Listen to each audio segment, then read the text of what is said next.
هنا التاريخ بيحكي نفسه لما يتحول الطين لفن، والفخار لحكاية مصرية ما بتنتهيش. في قلب مصر القديمة قرية الفواخير، ويلا نكسبلور الحكاية مع بعضينا. أول ما تدخل قرية الفواخير في الفسطاط تحس إنك في عالم تاني. صوت الطين بيتعجن، صوت الدولاب اللي بيلف، والورش الصغيرة اللي كلها شغل وحياة. اسمي الشيخ كرم السني، شغال في المهنة دي من سنة 64. أكتر من 150 ورشة في القرية على مساحة 13 فدان، كل ورشة فيها عيلة، أب شغال، أم بتساعد، والأولاد بيتعلموا من صغرهم. مفيش آلة كبيرة وكل حاجة معمولة بإيد مصري أصيل. في 97 كنت بتعامل في مصر ورا مسجد سيد عمرو بن العاص، كنت بشتغل، فاحتك بيا ترجمان بالخواجة أمريكانية، فبدأوا ياخدوا مني شغل حتت كده.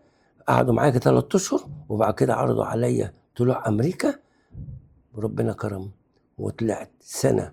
بعد ما طلعت السنة حصلت هناك على يعني مثلا ايه شهادة باسمي الشيخ كرم السني. مادة بسيطة وهي طمي النيل بيتحول قدامك لأطباق، كاسات أو طواجن. الشغل هنا مش سهل، بياخد وقت ومجهود وصبر، بس النتيجة بتكون قطعة فنية ليها قيمتها. مش عارف اسمها مفيش تعب، انا بتعب.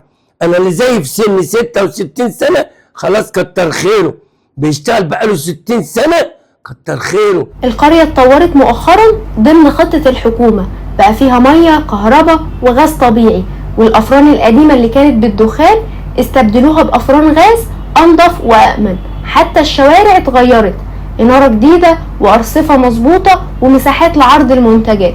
الفرن بتاعنا زمان كان طوب ومش زي كده طبعا، كنا بنشتغل في تهديد.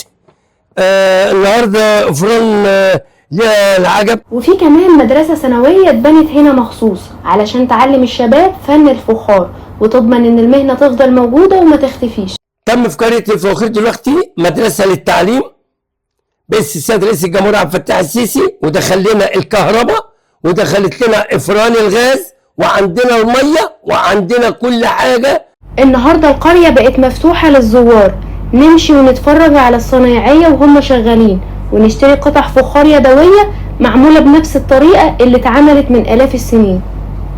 كمان بتتعمل ورش عمل بين الحرفيين المصريين وفنانين من برا مصر علشان يتبادلوا خبرات وأفكار جديدة ويطلعوا منتجات بشكل مختلف وعصرية.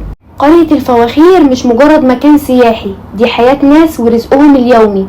كل قطعة فخار هنا وراها قصة، وراها ناس بيكافحوا علشان يحافظوا على واحدة من أقدم الحرف المصرية.